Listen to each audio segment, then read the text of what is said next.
Hello students, in the last video we are discussed about the effect of autonomous investment in aggregate demand. It means what type of aggregate demand increases in a change in the investment and employment or output. ಅಂತಂದ್ರೆ ಕೇಳಿ ವಿದ್ಯಾರ್ಥಿಗಳೇ, ನಾವು ಹಿಂದಿನ ಒಂದು ವಿಡಿಯೋದೊಳಗ ಏನ್ ನೋಡಿದ್ದೀವಿ ಅಂತಂದ್ರೆ ಸಮಗ್ರ ಆರ್ಥಿಕತೆ ಒಳಗ ಅಂದ್ರೆ ವೆಚ್ಚದಿಂದ ಮತ್ತು ಆದಾಯದಿಂದ ಏನು ಬದಲಾವಣೆ ಆಗ್ತೈತಿ ಅನ್ನುವಂಥದ್ದನ್ನ ನಾವು ನೋಡಿದ್ದೀವಿ. ಅಂತಂದ್ರೆ ಯಾವಾಗ 10 ರೂಪಾಯಿದಷ್ಟು ಹೂಡಿಕೆಯನ್ನ ಮಾಡ್ತಿದ್ದೇವಲ್ಲ, ಆ 10 ರೂಪಾಯಿದಷ್ಟು ಹೂಡಿಕೆ ಏನನ್ನ ತೋರಿಸಿಕೊಡ್ತಾ ಇತ್ತು ನಮ್ಗ 250 ರೂಪಾಯಿದಷ್ಟು ಆದಾಯವನ್ನು ತಂದು ಕೊಡ್ತಾ ಇತ್ತು. It means when we are observing the C is equal to 40 plus 0.8y, I is equal to 10, it means the investment function is equal to 10, that investment mainly represented to the 250 of income level in our economy. And when we are increases the investment I is equal to 20, that is increases the 50 rupees of income. It means that when we are observing the investment or a income, that goes on to the double or increases. ಅಂದ್ರೆ ನಾವು ಕೇವಲ 10 ರೂಪಾಯಿಯನ್ನ ಹೂಡಿಕೆ ಮಾಡಿದಾಗ ಅದು ಏನಾಗ್ತೈತಿ, 10 ಬದಲಾಗಿ 20 ಅಂದ್ರೆ ಡಬಲ್ ಬದಲಾಗಿ ಏನಾಗ್ತೈತಿ, ಅದು ಬಹಳಷ್ಟು ಆದಾಯವನ್ನ ತಂದು ಕೊಡ್ತೈತಿ. ಹಾಗಾದ್ರೆ ಅದಕ್ಕನ್ನ ನಾವು ಏನಂತ ಕರಿತೀವಿ, ಗುಣಕ ಅಂತ ಹೇಳ್ತೇವೆ. It means when we are investing the 10 rupees, that 10 rupees earning the 50 rupees of income. ಹಾಗಾದ್ರೆ ಯಾವಾಗ ನಾವು 10 ರೂಪಾಯಿದಷ್ಟು ಹೂಡಿಕೆಯನ್ನ ಮಾಡ್ತೇವಲ್ಲ, ಆ 10 ರೂಪಾಯಿದಷ್ಟು ಆದಾಯ 50 ಅಂದ್ರೆ 10 ರೂಪಾಯಿದಷ್ಟು ಹೂಡಿಕೆ 50 ರೂಪಾಯಿದಷ್ಟು ಆದಾಯವನ್ನ ತಂದು ಕೊಡ್ತಾ ಇತ್ತು ಅಂತಂದ್ರೆ ಅದಕ್ಕನ್ನ ನಾವು ಏನು ಕರಿತೀವಿ, ಗುಣಕ. ಇಲ್ಲಿ ಒಂದು ಸಣ್ಣ ಎಕ್ಸಾಂಪಲ್ ಹೇಳ್ತೀನಿ ನೋಡ್ರಿ. ನಾನೀಗ ಸಣ್ಣ ಎಕ್ಸಾಂಪಲ್ ಏನು ಅಂತಂದ್ರೆ, ಈಗ ನನ್ನ ಬಳಿ ಏನೈತಿ, 10 ರೂಪಾಯಿದಷ್ಟು ಇನ್ಕಮ್ ಐತಿ, ಅಂದ್ರೆ 10 ರೂಪಾಯಿದಷ್ಟು ದುಡ್ಡು ಐತಿ ಅಂತ ತಿಳ್ಕೊಳ್ಳೋಣ. ನಾ ಸಂಪೂರ್ಣವಾಗಿ 10 ರೂಪಾಯಿಯನ್ನು ಇನ್ವೆಸ್ಟ್ಮೆಂಟ್ ಮಾಡೋದಿಲ್ಲ. ಅಂದ್ರೆ 8 ರೂಪಾಯಿದಷ್ಟು ಇನ್ವೆಸ್ಟ್ಮೆಂಟ್ ಅನ್ನ ಏನ್ ಮಾಡ್ತೀನಿ, ಆಹಾರಕ್ಕಾಗಿ ಮಾಡ್ತೀನಿ. ಆ 8 ರೂಪಾಯಿ ಏನಾಯ್ತು, ಮತ್ತೊಬ್ಬನಿಗೆ ಇನ್ಕಮ್ ಆಯ್ತು, ಆಯ್ತಲ್ಲ. ಅಂದ್ರೆ ಆ ಅಂಗಡಿಯವನಿಗೆ ಇನ್ಕಮ್ ಆಯ್ತು. ಆಮೇಲೆ 8 ರೂಪಾಯಿ ತಗೊಂಡು ಆ 8 ರೂಪಾಯಿದೊಳಗ 6 ರೂಪಾಯಿಯನ್ನ ಇನ್ವೆಸ್ಟ್ ಮಾಡ್ತಾನೆ. ಅದಕ್ಕ ಮಟೀರಿಯಲ್ಸ್ ಅನ್ನ, ಅಂದ್ರೆ ಅವನಿಗೆ ಬೇಕಾದಂತ ರೈಸು, ಆಮೇಲೆ ಏನು ಸಾಂಬಾರಿಗೆ ಬೇಕಾಗುವಂತವೆಲ್ಲ ಪರ್ಚೇಸ್ ಮಾಡೋದಕ್ಕೆ ಏನ್ ಮಾಡ್ತಾರ, 6 ರೂಪೀಸ್ ಅನ್ನ. ಆ 6 ರೂಪೀಸ್ ಯಾರಿಗೆ ಇನ್ಕಮ್ ಆಯ್ತು, ವೆಜಿಟೇಬಲ್ ವೆಂಡರ್ಸ್ ಅಂಡ್ ಫಾರ್ಮರ್ಸ್ ಅವರಿಗೆ ಇನ್ಕಮ್ ಆಯ್ತು. ಆ 6 ರೂಪೀಸ್ ಅನ್ನ ಅವ್ರು ಏನ್ ಮಾಡ್ತಾರ, ಮತ್ತೆ ಯಾವುದೋ ಒಂದು ಅಂದ್ರೆ ಶೂಸ್ ಅನ್ನ ಪರ್ಚೇಸ್ ಮಾಡೋದಕ್ಕೆ, ಕ್ಲಾತ್ ಅನ್ನ ಪರ್ಚೇಸ್ ಮಾಡೋದಕ್ಕೆ ಏನ್ ಮಾಡ್ತಾರ, 4 ರೂಪೀಸ್. ಈ ರೀತಿ when we are observing the 10 rupees, that 10 rupees earn the 8, 6, 4 and so on. That type of earning of money, that is called a multiplier. ಅಂದ್ರೆ ಒಂದು ಹೂಡಿಕೆ ಮಾಡಿದಂತ ಹಣ ಮತ್ತೊಂದು ಆದಾಯವಾಗಿ ಪರಿಗಣಿಸಿ ಹೂಡಿಕೆ ಆಗ್ತಾ ಇತ್ತು ಅಂತಂದ್ರೆ ನಾವು ಅದಕ್ಕೆ ಏನಂತ ಕರಿತೀವಿ, ಗುಣಕ ಅಂತ ಕರೀತಾ ಇರ್ತೀವಿ ಅಂತ ಹೇಳ್ತೇವೆ. ಫಾರ್ ಎಕ್ಸಾಂಪಲ್, ಈಗ ನಾವೇ ಏನ್ ತಿಳ್ಕೊಳ್ಳೋದು ಅಂತಂದ್ರೆ, ನಮ್ಮ ಫಾದರ್ ಏನೈತಿ 10,000 ರೂಪೀಸ್ ಇನ್ಕಮ್ ಅದ, ಹೌದು. ಈ 10,000 ರೂಪಾಯಿ ಇನ್ಕಮ್ ಅದು ಹೇಗೆ ಬರ್ತು ಅನ್ನೋದನ್ನ ನಾವು ತಗೊಳ್ಬೇಡ. ಬರೀ ಏನ್ ಮಾಡೋಣ, ಈ 10,000 ರೂಪಾಯಿ ಇನ್ಕಮ್ ಅನ್ನ ಒಂದೇನ್ ಮಾಡೋಣ, ತಲೆ ಒಳಗೆ ಇಟ್ಕೊಳ್ಳೋಣ. ಆ 10,000 ರೂಪಾಯಿ ಇನ್ಕಮ್ ಏನ್ ಮಾಡ್ತದ, ಅದ್ರೊಳಗ 2,000 ಏನಾಗ್ತದ ಹೌಸ್ ರೆಂಟ್, ಅಥವಾ ನಾವು ಏನ್ ಮಾಡ್ತೀವಿ 2,000 ಏನ್ ಮಾಡ್ತೀವಿ ಎಲೆಕ್ಟ್ರಿಸಿಟಿ ಬಿಲ್, ಆ ಎಲೆಕ್ಟ್ರಿಸಿಟಿ ಅವರಿಗೆ ಇನ್ಕಮ್ ಆಗ್ತದ. ಇನ್ನ 4,000 ವೆಜಿಟೇಬಲ್ ಅಂಡ್ ಅದರ್ ಮೆಟೀರಿಯಲ್, ನಾವು ತಿನ್ನೋದಕ್ಕೆ ಏನ್ ಮಾಡ್ತೀವಿ, 4,000 ರೂಪಾಯಿದಷ್ಟು ರೇಷನ್ ವೆಜಿಟೇಬಲ್ ಫ್ರೂಟ್ಸ್ ಪರ್ಚೇಸ್ ಮಾಡ್ತೀವಿ. ಈ 4,000 ಏನಾಯ್ತು, ಅವರಿಗೆ ಇನ್ಕಮ್ ಆಯ್ತು. ಅವರು ಇನ್ಕಮ್ ಅನ್ನ ಪಡೆದು ತುಂಬಿಕೊಂಡಿಲ್ಲ, ಅವ್ರೇನ್ ಮಾಡ್ತಾರ, ಮತ್ತೆ ಬೇರೆದಕ್ಕೆ ಇನ್ವೆಸ್ಟ್ಮೆಂಟ್ ಮಾಡಿ ಅವರು ಗೂಡ್ಸ್ ಅಂಡ್ ಸರ್ವಿಸಸ್ ಅನ್ನ ಪರ್ಚೇಸ್. ಈ ರೀತಿ ಒಂದು ಹಣ ರೀಸೈಕಲ್ ಆಗಿ, ಮೀನ್ಸ್ ಅಂದ್ರೆ ಏನು, ಬಹಳ ಬಾರಿ ವೆಚ್ಚವಾಗಿ ಏನ ಆದಾಯವಾಗಿ ಬರ್ತಾ ಇತ್ತು ಅಂತಂದ್ರೆ ಅದಕ್ಕನ್ನ ನಾವು ಏನು ಕರಿತೀವಿ, ಗುಣಕ ಅಂತ ಹೇಳ್ತೀವಿ. ಹಾಗಾಗಿ ಈ ಒಂದು ವಿಡಿಯೋದೊಳಗ ನಾವು ಏನು ಸ್ಟಡಿ ಮಾಡೋಣ ಅಂತಂದ್ರೆ ದ ಮಲ್ಟಿಪ್ಲೈಯರ್ ಮೆಕ್ಯಾನಿಸಮ್, ಅಂದ್ರೆ ಗುಣಕದ ಯಾಂತ್ರಿಕತೆಯನ್ನ ನಾವು ಅಧ್ಯಯನ ಮಾಡೋಣ ಅಂತ ಹೇಳ್ತೇವೆ. ಹಾಗಾದ್ರೆ ಏನಿದು multiplier mechanism? Multiplier mechanism is represented to when we are investing the some part of money, that money earn the more and more level of income. That type of method or that type of way we are called a multiplier. ಅಂದ್ರೆ ಏನಿದು ಗುಣಕ ಅಂದ್ರೆ ಏನು ಹೇಳ್ತೀವಿ ಅಂತಂದ್ರೆ, ನಾವು ಹೂಡಿಕೆ ಮಾಡಿದಂತ ಸ್ವಲ್ಪ ಪ್ರಮಾಣದಷ್ಟು ಹಣವು ಬಹಳ ಬಾರಿ ಅದು ಆದಾಯ ಪರಿವರ್ತಿಸಿ ಕೊನೆಗೆ ಆದಾಯದ ಭಾಗವಾಗಿ ಬಂದು ಸೇರೋದಕ್ಕೆ ನಾವೇನಂತ ಕರಿತೀವಿ ಗುಣಕ ಅಂತ ಹೇಳ್ತೀವಿ ಅಂತ ಹೇಳ್ತಾರೆ. ಆ ಗುಣಕವನ್ನ ಕ್ಯಾಲ್ಕುಲೇಟ್ ಮಾಡಬೇಕಾಗಿತ್ತು ಅಂತಂದ್ರೆ multiplier we are mainly represented to the multiplier ನ ಹೇಗೆ ಮಾಡ್ತೀವಿ ಅಂತಂದ್ರೆ 1 divided by 1 minus MPC ಅಂತ ಹೇಳ್ತಾರೆ. ಮಲ್ಟಿಪ್ಲೈಯರ್ ನ cancel mainly represented to the 1 divided by 1 minus MPC, that 1 rupees of income earning the more level of money. ಅದೇ 1 ರೂಪಾಯಿಯಷ್ಟು ಹೂಡಿಕೆಯನ್ನು ಮಾಡಿದ್ದು ಅದು ಏನಾಗ್ತೈತಿ ಬಹಳ ಆದಾಯವನ್ನು ತಂದು ಕೊಡ್ತೈತಿ. ಹಾಗಾಗಿ ಆ ಮಲ್ಟಿಪ್ಲೈಯರ್ ಮೆಕ್ಯಾನಿಸಮ್ ನಾವು ಏನಂತ ಹೇಳ್ತೀವಿ ಅಂತಂದ್ರೆ ಹೂಡಿಕೆ ಮಾಡಿದಂತ ಹಣ ಆದಾಯ ಅಂದ್ರೆ ಪುನರಾವರ್ತನೆಯಾಗಿ ಆದಾಯದ ಭಾಗವಾಗಿ ದುಪ್ಪಟ್ಟು ಅಥವಾ ತ್ರಿಪಟ್ಟು ಬರ್ತಾ ಇತ್ತು ಅಂತಂದ್ರೆ ಅದಕ್ಕೆ ನಾವು ಏನಂತ ಕರಿತೀವಿ ಗುಣಕದ ಯಾಂತ್ರಿಕತೆ ಅಂತ ಕರಿತೀವಿ ಅಂತ ಹೇಳ್ತೇವೆ. So when we are observing the macroeconomics, we are assumed that when we are observing our economy, we are seen in a full employment of a classical economist way. ನಾವು ಸಾಂಪ್ರದಾಯಿಕ ಅರ್ಥಶಾಸ್ತ್ರಜ್ಞರ ಒಂದು ದಾರಿಯನ್ನು ನೋಡಿದಾಗ ಅವರು ನಮ್ಮ ಸಮಗ್ರ ಅರ್ಥಶಾಸ್ತ್ರದಲ್ಲಿ ಏನಂತ ಹೇಳ್ತಾರ, ಸಮಗ್ರ ಅರ್ಥಶಾಸ್ತ್ರವನ್ನು ವೀಕ್ಷಣೆ ಮಾಡಿದಾಗ ಪೂರ್ಣೋದ್ಯೋಗದ ಪ್ರಮಾಣ ಇರ್ತೈತಿ. ಪೂರ್ಣೋದ್ಯೋಗದ ಪ್ರಮಾಣ ಇರ್ತೈತಿ ಅಂತಂದ್ರೆ what is the meaning of full employment? ಹಾಗಾದ್ರೆ ಫುಲ್ ಎಂಪ್ಲಾಯ್ಮೆಂಟ್ ಅಂದ್ರೆ ಏನಂತ ಹೇಳ್ತೀವಿ ಅಂತಂದ್ರೆ when we are observing the factors of production they are engaged in the work, that type of employment we are called A full employment. ಹಾಗಾದ್ರೆ ಪೂರ್ಣೋದ್ಯೋಗ ಅಂದ್ರೆ ಏನು ಅಂತ ಹೇಳ್ತೀವಿ ಅಂತಂದ್ರೆ ನಮ್ಮ ಉತ್ಪಾದನೆ ಒಳಗಿರ್ತಕ್ಕಂಥ ಉತ್ಪಾದನಾಂಗಗಳೆಲ್ಲವೂ ಉದ್ಯೋಗದಲ್ಲಿ ತೊಡಗಿದ್ದು ಅಂತಂದ್ರ ಅದಕ್ಕನ್ನ ನಾವೇನಂತ ಕರಿತೀವಿ ಪೂರ್ಣೋದ್ಯೋಗ. ಹಾಗಾದ್ರೆ ಏನದು ಉತ್ಪಾದನಾಂಗಗಳು ಉದ್ಯೋಗದಲ್ಲಿ ತೊಡಗುದು ಅಂತಂದ್ರೆ ಹೇಳ್ತೀವಿ when we are observing the factors of production, land, labour, capital and organisation. Land, labour, capital and organisation. These land, labor, capital and organizations are engaged in the employment. ಅಂದ್ರೆ ಈ ನಾಲ್ಕು ಭೂಮಿ, ಶ್ರಮ, ಬಂಡವಾಳ ಸಂಘಟನೆಕಾರರು 4 ಜನ ಉದ್ಯೋಗದಲ್ಲಿ ತೊಡಗಿದ್ರು ಅಂತಂದ್ರೆ ಅದಕ್ಕನ್ನ ನಾವು ಏನಂತ ಕರಿತೀವಿ ಫುಲ್ ಎಂಪ್ಲಾಯ್ಮೆಂಟ್ ಅಂದ್ರೆ ಪೂರ್ಣೋದ್ಯೋಗ ಅಂತ ಹೇಳ್ತೀವಿ. So when we are observing the land, it's earning the rent. ಈ ಲ್ಯಾಂಡ್ ಗೆ ನಾವು ಏನ್ ಮಾಡ್ತೀವಿ ರೆಂಟ್ ಅನ್ನ ಪೇ ಮಾಡ್ತೀವಿ, ಲೇಬರ್ ಗೆ ಏನ್ ಮಾಡ್ತೀವಿ ವೇಜಸ್ ಅನ್ನ ಪೇ ಮಾಡ್ತೀವಿ, ಕ್ಯಾಪಿಟಲ್ ಗೆ ಏನ್ ಮಾಡ್ತೀವಿ ನಾವು ಇಂಟ್ರೆಸ್ಟ್ ಅನ್ನ ಪೇ ಮಾಡ್ತೀವಿ, ಆರ್ಗನೈಸರ್ ಗೆ ಏನ್ ಮಾಡ್ತೀವಿ ಪ್ರಾಫಿಟ್ ಅನ್ನ ಪಡ್ಕೊತಾನ. ಐತಿ when we are observing the land, labor, capital and organization, they are earning the rent, wages, interest and profit. That type of earning we are called a income. ಹಾಗಾಗಿ ಈ ಭೂಮಿ, ಶ್ರಮ, ಬಂಡವಾಳ ಸಂಘಟನೆಕಾರರು ಏನೇನು ಬರೀತಾರ ಗೇಣಿ, ಕೂಲಿ, ಬಡ್ಡಿ ಮತ್ತು ಲಾಭವನ್ನು ಪಡ್ಕೊತಾರಲ್ಲ ಈ 4 ಉತ್ಪಾದನಾಂಗಗಳ ಪ್ರತಿಗಳಿಗೆ ನಾವು ಏನು ಕರಿತೀವಿ ಆದಾಯ ಅಂತ ಕರಿತೀವಿ. Means when we are observing the product method, when we are observing the product method, when the factors of production like a factors of productions are producing the goods and services, they are earning the some level of income. That income we are called a GDP. ಹಾಗಾದ್ರೆ ನಾವು ಒಂದು ಉತ್ಪನ್ನದ ವಿಧಾನದ ಪ್ರಕಾರ ನೋಡಿದಾಗ ಈ ಉತ್ಪಾದನಾಂಗಗಳೆಲ್ಲವೂ ಏನ್ ಮಾಡ್ತಾವ ಸರಕು ಮತ್ತು ಸೇವೆಗಳನ್ನ ಉತ್ಪಾದನೆ ಮಾಡ್ತಾವು. ಆ ಉತ್ಪಾದನೆ ಮಾಡುವಂತ ಒಂದು ಏನಂತ ಹೇಳ್ತೀವಿ ಅಂದ್ರೆ ಫೈನಲ್ ಗೂಡ್ಸ್ ಅಂದ್ರೆ ಅಂತಿಮ ಸರಕುಗಳನ್ನ ಉತ್ಪಾದನೆ ಮಾಡ್ತಾವ. ಆ ಅಂತಿಮ ಸರಕುಗಳಿಂದ ಬಂದಂತ ಆದಾಯವೇನು GDP ಅಂತ ನಾವು ನೋಡ್ತೀವಿ ಇಲ್ಲಿ ಉತ್ಪನ್ನದ ವಿಧಾನದ ಪ್ರಕಾರ.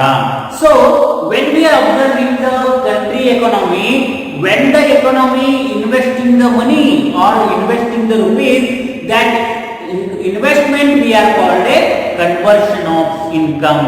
ಯಾವಾಗ ಒಂದು ರಾಷ್ಟ್ರ ಹೂಡಿಕೆಯನ್ನ ಮಾಡ್ತಿಲ್ಲ, ಹಣವನ್ನ ಹೂಡಿಕೆ ಮಾಡ್ತಿಲ್ಲ, ಆ ಹೂಡಿಕೆ ಮಾಡಿರುವಂತ ಹಣ ಏನಾಗ್ತೈತಿ ಆದಾಯವಾಗಿ ಪರಿವರ್ತನೆ ಆಗ್ತದ. ಹಾಗಾದ್ರೆ ಹೇಗೆ ಆದಾಯವಾಗಿ ಪರಿವರ್ತನೆ ಆಗ್ತೈತಿ ಅನ್ನೋದನ್ನ ನಾವು ನೋಡ್ಬೇಕಾಗಿತ್ತು ಅಂತಂದ್ರೆ ಇಲ್ಲಿ ನೋಡ್ರಿ ನಾವು ಅದೇ ಹಳೆ ಎಕ್ಸಾಂಪಲ್ ಅನ್ನ ತಗೊಳ್ಳೋಣ. ಯಾವುದು ಅಂತಂದ್ರೆ ಹಳೆ example C is equal to ನಮ್ಮ ಹಳೆ ಎಕ್ಸಾಂಪಲ್ ಯಾವ್ದೈತಿ C is equal to 40 plus 0.8y.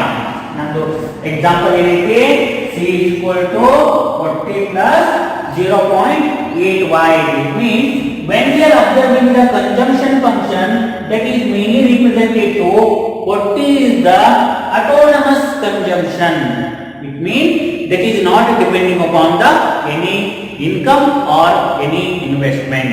ಹಾಗಾದ್ರೆ ಇಲ್ಲಿ 40 ಅನ್ನುವಂಥದ್ದು ಏನಂತ ಹೇಳ್ತೀವಿ ಅಂತಂದ್ರೆ ಇದು ಸ್ವಾಯತ್ತ ಅನುಭೋಗ, ಇದು ಯಾವುದೇ ರೀತಿಯಾದಂತಹ ಆದಾಯವನ್ನ ಅವಲಂಬಿಸಿರುವುದಿಲ್ಲ. ಹಾಗಾಗಿ ನಮ್ಮ ಆದಾಯ 0 ಇದ್ರೂ ಸಹ ಏನಾಗ್ತದೆ ಅಂದ್ರೆ ಎಷ್ಟೇ ಇದ್ರೂ ಸಹ 0.8 ದಷ್ಟು ಏನಾಗ್ತದ induced income investment, induced consumption ನಡೀತದ ಅಂತಂದ್ರೆ ಪ್ರೇರಿತ ಅನುಭೋಗ ನಡೀತದೆ ಅಂತಂದ್ರೆ ಯಾವಾಗ I equal to 10 ಆಗ್ತದಲ್ಲ, ಯಾವಾಗ ಇನ್ವೆಸ್ಟ್ಮೆಂಟ್ is equal to 10 ಆಗ್ತದಲ್ಲ, that investment mainly represented to the 0.8 level of consumption. ಯಾವಾಗ ಇನ್ಕಮ್ y ಅಂದ್ರೆ ಇಲ್ಲಿ ಇನ್ಕಮ್, ಆ ಇನ್ಕಮ್ ಎಷ್ಟು ಮಾಡಾಕ್ತೈತಿ 10 ರೂಪೀಸ್ ಅಷ್ಟು ಇನ್ವೆಸ್ಟ್ಮೆಂಟ್ ಅನ್ನ ಮಾಡಾಕ್ತೈತಿ. ಆ 10 ರೂಪೀಸ್ ಅಷ್ಟು ಇನ್ವೆಸ್ಟ್ಮೆಂಟ್ ಮಾಡಿದಕ್ಕಾಗಿ ನನ್ನ ಕನ್ಸಂಪ್ಷನ್ ಎಷ್ಟಾಗ್ತದ 0.8 ಆಗತದ, 0.8 ಆಗತದ. So when we are observing the example of C is equal to 40 plus 0.81, that earning the more and more goods and services, and they are also earning the more and more income level in our economy. It means that 10 rupees of income, then 10 rupees of investment, earning the 50 rupees of income. ಹಾಗಾದ್ರೆ ಈ 10 ರೂಪಾಯಿದಷ್ಟು ಹೂಡಿಕೆ ಏನ್ ಮಾಡ್ತೈತಿ 50 ರೂಪಾಯಿದಷ್ಟು ಆದಾಯವನ್ನ ಗಳಿಸ್ತದೆ. ಹಾಗಾದ್ರೆ ಹೇಗೆ ಗಳಿಸ್ತೈತಿ ಅನ್ನೋದನ್ನ ನಾವೇನು ನೋಡೋಣ, ಈ ಟೇಬಲ್ ಮುಖಾಂತರ ನೋಡೋಣ. So when we are observing the table, that table mainly represented to the consumption, aggregate demand, output or income. ಹಾಗಾದ್ರೆ ಈ ಒಂದು ನನಗ ಕೋಷ್ಟಕ ಏನ್ ತೋರಿಸಕ್ತೈತಿ, ಅನುಭೋಗವನ್ನ ತೋರಿಸಕ್ತೈತಿ, ಏನ್ ತೋರಿಸಕ್ತೈತಿ ಅನುಭೋಗವನ್ನ ತೋರಿಸಕ್ತದ. ಇನ್ನೊಂದೇನ್ ತೋರಿಸಕ್ತದ, ಸಮಗ್ರ ಬೇಡಿಕೆಯನ್ನ ತೋರಿಸಕ್ತದ, ಸಮಗ್ರ ಬೇಡಿಕೆಯನ್ನ ತೋರಿಸಕ್ತೈತಿ. ಇನ್ನೊಂದೇನ್ ತೋರಿಸಕ್ತೈತಿ, ಉತ್ಪನ್ನ ಅಥವಾ ಆದಾಯ. ಉತ್ಪನ್ನರ ಅನ್ಬೋದು ಅದಕ್ಕೆ ನಾವು ಆದಾಯ ಅಂತ ಅನ್ಬೋದು ಅಂತ ಹೇಳ್ತೇವೆ. So when we are observing the round one, that is mainly represented to we are not observing the any level of investment. ಹಾಗಾದ್ರೆ ನಾನು ಏನೂ ಇನ್ವೆಸ್ಟ್ಮೆಂಟ್ ಅನ್ನು ನೋಡಾಕತ್ತಿಲ್ಲ. ಆ ರೌಂಡ್ ಒನ್ ಒಳಗೆ ಏನೈತಿ 0 ಕನ್ಸಂಪ್ಷನ್ ಅದ. ಯಾಕಂತಂದ್ರೆ ಇನ್ವೆಸ್ಟ್ಮೆಂಟ್ ಏನೂ ಇಲ್ಲ ಅಂದಾಗ ಕನ್ಸಂಪ್ಷನ್ ಏನಾಗಿರ್ತದ 0. ಯಾಕಂತಂದ್ರೆ ನಾವು ಆಟೋನಮಸ್ ಕನ್ಸಂಪ್ಷನ್ ಇರ್ತದ. ಬಟ್ ನಾ ಇಲ್ಲಿ ಏನು ಅಬ್ಸರ್ವ್ ಮಾಡ್ಬೇಕಾಗಿದೆ, ಯಾವಾಗ I equal to 10 ಆಗ್ತದಲ್ಲ ಕನ್ಸಂಪ್ಷನ್ ಹೇಗಾಗ್ತದ ಮತ್ತು ಅದು ಹೇಗೆ ಡಿಮಾಂಡ್ ಅನ್ನ ಇನ್ಕ್ರೀಸ್ ಮಾಡ್ತೈತಿ ಅನ್ನುವಂಥದ್ದು ನೋಡ್ಬೇಕಾಗಿದೆ. ಸೊ ಹಾಗಾಗಿ ತಿಳ್ಕೊರಿ, ರೌಂಡ್ ಒನ್ ಒಳಗ ಕನ್ಸಂಪ್ಷನ್ ಏನಂತ 0 ಅದ. But when we are observing the aggregate demand, that is earning, it means that is increases the 10 rupees of demand. ಯಾಕಂತಂದ್ರೆ 10 ರೂಪಾಯಿದಷ್ಟು ಇನ್ವೆಸ್ಟ್ಮೆಂಟ್ ಮಾಡಕತ್ತೀವಿ ಅಂದ್ರೆ ಆ ಡಿಮಾಂಡ್ ಎಷ್ಟಾಯ್ತು 10. ಯಾಕಂತಂದ್ರೆ GDP 1000 ಇತ್ತು ಅಂತಂದ್ರೆ ಸಪ್ಲೈ ಎಷ್ಟಾಗ್ತಿದೆ ಅಂತ ಅನ್ಕೊಂಡಿದ್ದೆ ನಾವು 1000 ಇರ್ತದ. ಅಂದ್ರೆ 10 ರೂಪೀಸ್ ಅಷ್ಟು ಇನ್ವೆಸ್ಟ್ಮೆಂಟ್ ಮಾಡಕತ್ತೀವಿ ಅಂತಂದ್ರೆ 10 ರೂಪೀಸ್ ಅಷ್ಟು ಗೂಡ್ಸ್ ಅಂಡ್ ಸರ್ವಿಸಸ್ ಗೆ ಸಪ್ಲೈ ಆಗ್ತದ. ಆ ಸಪ್ಲೈ ಆದಂತ ಗೂಡಿಗೆ ಏನೈತಿ 10 ರೂಪೀಸ್ ಅಷ್ಟು ಡಿಮಾಂಡ್ ಅದ. ಅಂದ್ರೆ ಈಗ ನನ್ನ ಕಡೆ ಏನು 0 ಇನ್ಕಮ್ ಐತಿ, ಅವಾಗ ನನ್ನ ಕನ್ಸಂಪ್ಷನ್ ಏನಾಗಿರ್ತದ 0 ಆಗಿರ್ತದ. ಯಾವಾಗ ನನಗೆ 10 ರೂಪಾಯಿ ಸಿಗ್ತದಲ್ಲ ನನ್ನ ಕನ್ಸಂಪ್ಷನ್ ಏನಾಗ್ತದ ಅಂದ್ರೆ ನನ್ನ ಡಿಮಾಂಡ್ ಏನಾಗ್ತೈತಿ 10 ರೂಪಾಯಿ ಗೂಡ್ದಷ್ಟು ಡಿಮಾಂಡ್ ಆಗ್ತದ. ಆಗ್ತದಿಲ್ಲ ಅಂದ್ರೆ ನನ್ನ ಬಳಿ 10 ರೂಪಾಯಿ ಅಂತಂದ್ರೆ ಆ 10 ರೂಪಾಯಿ ಬರುವಷ್ಟು ಸರಕನ್ನು ತಗೋಬೇಕು. ನಾನು ಇವಾಗ ಒಂದ್ ವೇಳೆ 12 15 ತಗೊಳಕಾಗಲ್ಲ. ಹಾಗಾಗಿ ಯಾವಾಗ ಇನ್ಕಮ್ 10 ಆಗ್ತದ ಅಥವಾ ಇನ್ವೆಸ್ಟ್ಮೆಂಟ್ 10 ಆಗ್ತದಲ್ಲ ಅವಾಗ ಡಿಮಾಂಡ್ ಏನಾಗ್ತದ 10 ರೂಪಾಯಿ ಅಷ್ಟು. ಅಂದ್ರೆ ಅಗ್ರಿಗೇಟ್ ಡಿಮಾಂಡ್ ಏನಾಗ್ತೈತಿ 10 ಆಗ್ತದ ಅಂತಂದ್ರೆ ಅದಕ್ಕೆ ನಾವೇನ್ ಕರಿತೀವಿ autonomous increment. 10 rupees mainly represented to the autonomous increment because when we are observing the income is 0, that is consumption mainly represented to the 0 means aggregate demand is 0. When the investment is 10, that is 10 mainly represented to the increases of the arising of demand of 10 rupees of goods and services. ಅಂತಂದ್ರೆ ಯಾವಾಗ ನನ್ನ ಬಳಿ ಆದಾಯ 0 ಇರ್ತಿಲ್ಲ, ಅನುಭವನೂ 0 ಆಗ್ತೈತಿ. ಯಾವಾಗ ಹೂಡಿಕೆ 10 ರೂಪಾಯಿದಷ್ಟು ಬರ್ತೈತಿ ಅಥವಾ ನನ್ನ ಬಳಿ 10 ರೂಪಾಯಿ ಆದಾಯ ಬರ್ತಿತ್ತು ಅಂತಂದ್ರೆ ನಾನು 10 ರೂಪಾಯಿದಷ್ಟು ಸರಕುಗಳಿಗೆ ಏನ್ ಮಾಡ್ತೀನಿ ಬೇಡಿಕೆಯನ್ನ ಮಾಡ್ತೀನಿ. ಅದು ಏನು ಅದನ್ನ ಇನ್ವೆಸ್ಟ್ಮೆಂಟ್ ಮಾಡಾಕ್ತೀವಿ ಅಂದ್ರೆ ಅದು ಏನಾಗೈತಿ autonomous increment ಅಂತಂದ್ರೆ ಸ್ವಾಯತ್ತ ಹೆಚ್ಚಳ. ಸ್ವಾಯತ್ತ ಹೆಚ್ಚಳ ಆಗಿದೆ.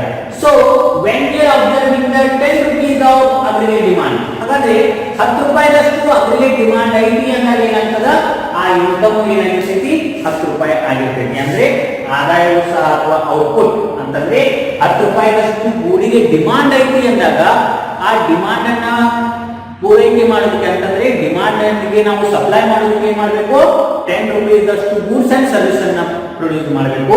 ಆ 10 rupees ದಷ್ಟೇ ಏನಾಗಿರ್ತೈತಿ, ಇನ್ಕಮ್ ಆಗಿರ್ತೈತಿ. ಅಂತಂದ್ರೆ ನಾವು ಎಕ್ಸಾಂಪಲ್ ಅನ್ನ ಅಬ್ಸರ್ವ್ ಮಾಡಿದಾಗ ಆ ಎಕ್ಸಾಂಪಲ್ ನನಗ ಏನನ್ನ ತೋರಿಸಿ ಕೊಡಾಕೈತಿ ಅಂತ ಗಮನಿ ಅಂತಂದ್ರೆ, ಈಗ ನನಗ 10 rupees ದಷ್ಟು ಡಿಮಾಂಡ್ ಅದ, 10 rupees ದಷ್ಟು ಡಿಮಾಂಡ್ ಐತಿ ಅಂದಾಗ ಆ 10 rupees ದಷ್ಟು ಗೂಡ್ಸ್ ಅನ್ನ ನಾನು ಏನ್ ಮಾಡ್ತೀನಿ, ಸಪ್ಲೈ ಮಾಡ್ತೀನಿ. ಯಾಕಂದ್ರೆ according to the equilibrium position, ಅಂದ್ರೆ ನಾ ಸಮತೋಲನವನ್ನು ನೋಡಿದಾಗ 10 ರೂಪಾಯಿದಷ್ಟು ಬೇಡಿಕೆ ಐತಂದ್ರ ಪೂರೈಕೆಯು ಸಹ ಏನಾಗ್ತೈತಿ, 10 ರೂಪಾಯಿದಷ್ಟ ಆಗ್ತದ.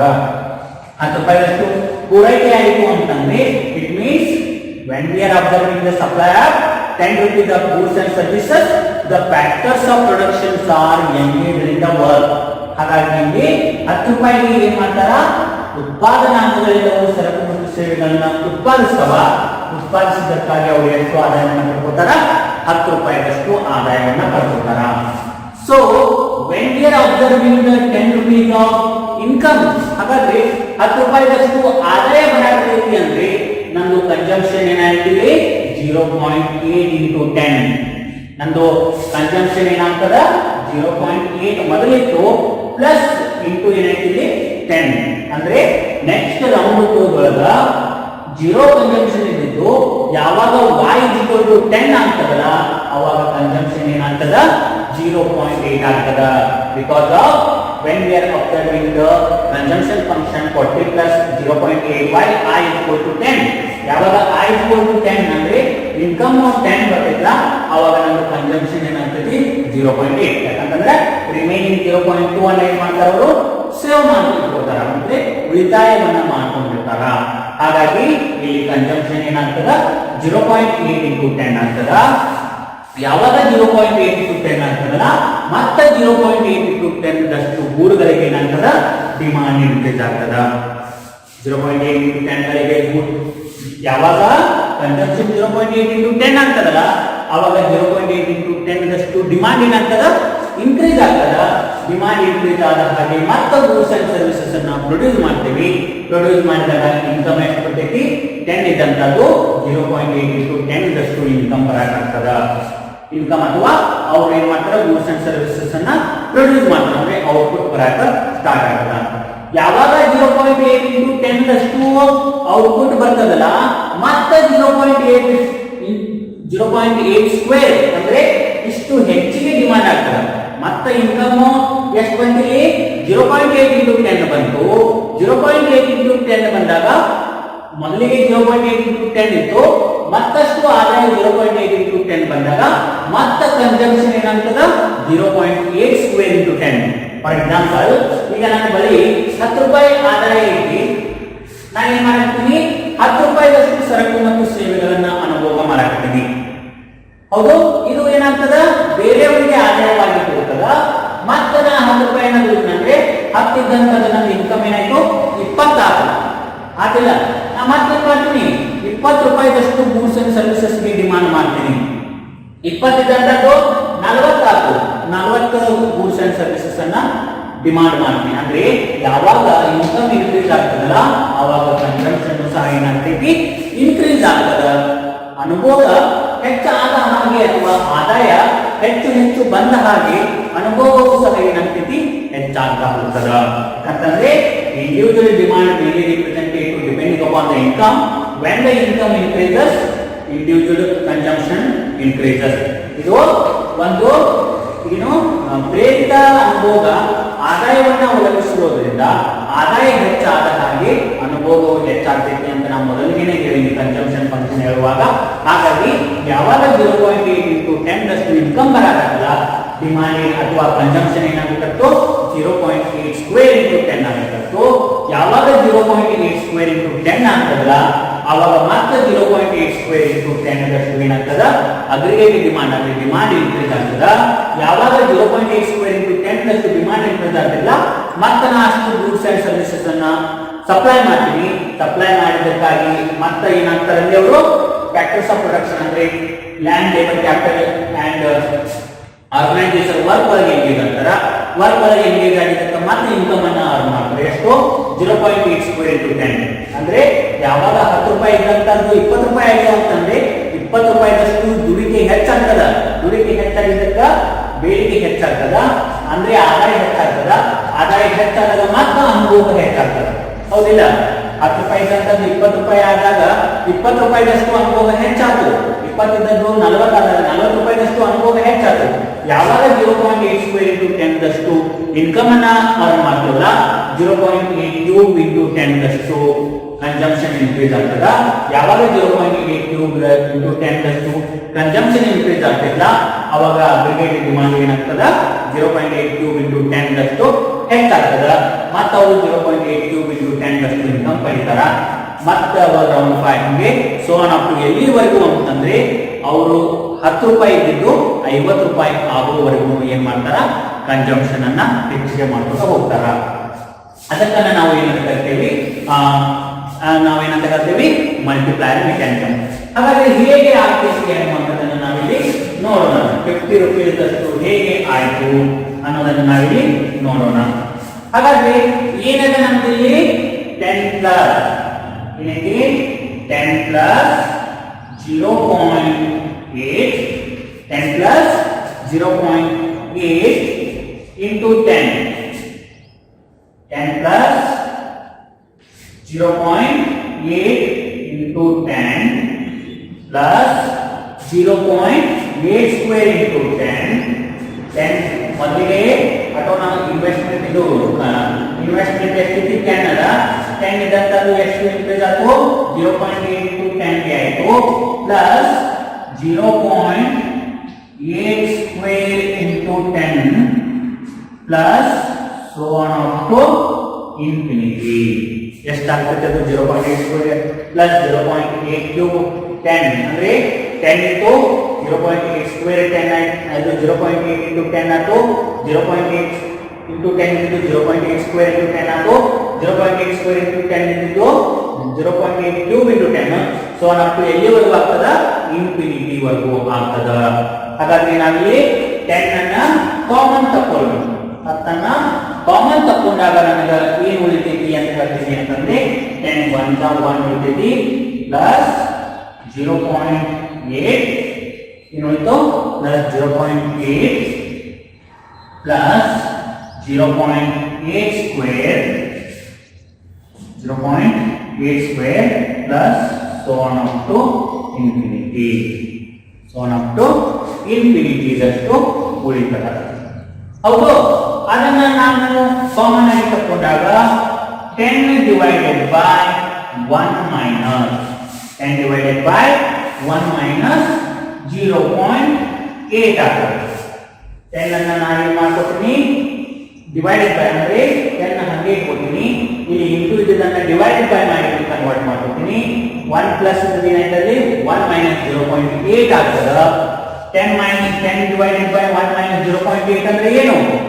ಅಂದ್ರೆ 1 ರಾಗ 0.2 ಹೋದ್ರೆ 10 divided by 0.2 is equal to ಇದಾಗ್ತದೆ 50.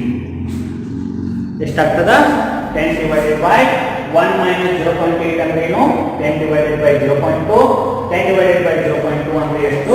50 ಆಗುತ್ತೆ. ಅಂದ್ರೆ ಯಾವಾಗ ಬರೀ ನಾನು 10 ರೂಪಾಯಿದಷ್ಟು ಇನ್ವೆಸ್ಟ್ಮೆಂಟ್ ಅನ್ನ ಮಾಡಿಲ್ಲ, ಅದು ನನಗೆ ಎಷ್ಟು ಇನ್ಕಮ್ ಅನ್ನ ತಂದು ಕೊಡ್ತೈತಿ?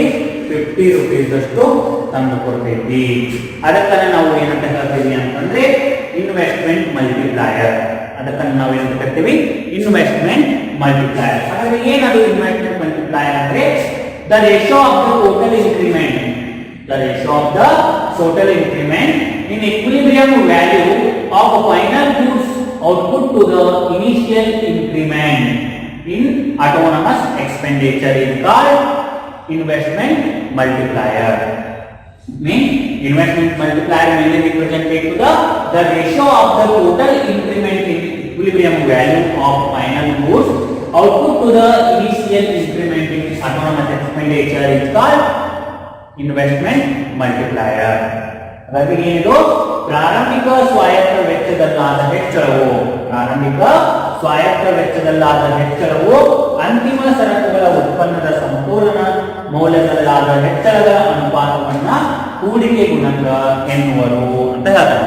ಅಂತಂದ್ರೆ ಯಾವಾಗ ಸ್ವಾಯತ್ತ ಹೂಡಿಕೆ 10 ಇದ್ದಾಗ ಅದು ಏನಾಯ್ತು, ಹೆಚ್ಚು ಆದಾಯವನ್ನು ಗಳಿಸಿ 50 ರೂಪಾಯಿದಷ್ಟು ಆದಾಯವನ್ನು ತರ್ತಿತ್ತು ಅಂತಂದ್ರೆ ಅದಕ್ಕೆ ನಾವೇನು ಹೇಳ್ತೀವಿ, ಹೂಡಿಕೆ ಗುಣಕ, ಇನ್ವೆಸ್ಟ್ಮೆಂಟ್ ಮಲ್ಟಿಪ್ಲೈಯರ್. ಇನ್ವೆಸ್ಟ್ಮೆಂಟ್ ಮಲ್ಟಿಪ್ಲೈಯರ್ ಮೇಲೆ representative the ratio of the total increment, ratio of the total increment in a equilibrium value of final goods. Equilibrium value of final goods. It is mainly represented to the investment multiplier. ಇದಿಷ್ಟು ಏನೈತಿ ನಿಮಗ investment multiplier ಅಂದ್ರೆ ಏನು, ಅದರದ್ದು formula ಏನಂತ ಹೇಳ್ತಾನ ಅಂತಂದ್ರೆ delta C divided by delta Y. Investment multiplier formula ಏನು, delta C divided by delta Y. ಅಂದ್ರೆ ಯಾವಾಗ ಇನ್ಕಮ್ ಹೆಚ್ಚಾಗ್ತದಲ್ಲ, ಕನ್ಸಂಪ್ಷನ್ ಏನಾಗ್ತೈತಿ, ಹೆಚ್ಚಾಗ್ತಾ ಹೋಗ್ತೈತಿ ಅನ್ನಂಗ ಅರ್ಥ. ಅಂದ್ರೆ ಆದಾಯ ಹೆಚ್ಚಳವಾದ ಹಾಗೆ ಅನುಭವವು ಸಹ ಹೆಚ್ಚಾಗ್ತೈತಿ ಅನ್ನುವಂಥದ್ದು ಹೇಳ್ತಾನ. ಇದಿಷ್ಟು ಏನೈತಿ ನಿಮಗ the multiplier theory compulsory for 6 marks. ಇದನ್ನ ನಿಮಗ 6 ಮಾರ್ಕ್ಸ್ ಕೇಳ್ತಾನ. ಎಕ್ಸ್ಪ್ಲೈನ್ ದ ಮಲ್ಟಿಪ್ಲೈಯರ್ ಮೆಕ್ಯಾನಿಸಮ್, ಗುಣಕದ ಯಾಂತ್ರಿಕತೆಯನ್ನ ವಿವರಿಸಿರಿ ಅಂತ ಕೇಳಿದಾಗ ಇದಿಷ್ಟು ಹೇಳಬೇಕಾಗ್ತದೆ. ಓಕೆ.